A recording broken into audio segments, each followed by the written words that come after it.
ឆ្នាំមមែតំណាងដោយសត្វពពែធាតុមាសពងទេវតាស្រី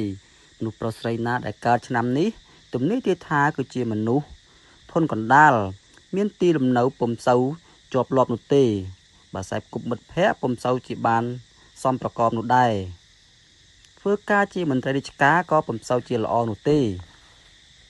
បើធ្វើការជាអ្នកជួញដូរមានភាពល្អប្រសើរដោយមានប្រាជ្ញាច្រើនហើយក៏មានអ្នកស្រឡាញ់ចូលចិត្តរាប់អាន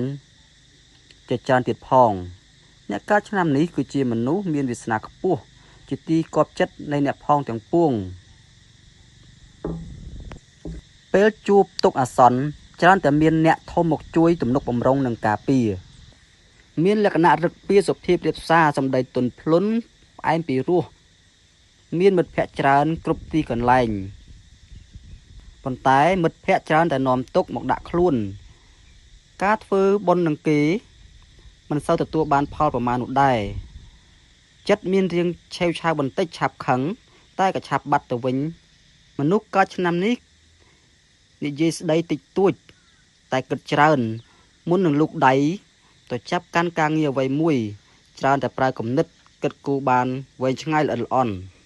មុខរបរដែលស័ក្តិសមសម្រាប់អ្នកកើតឆ្នាំនេះគឺធ្វើចំនួនជួញប្រែ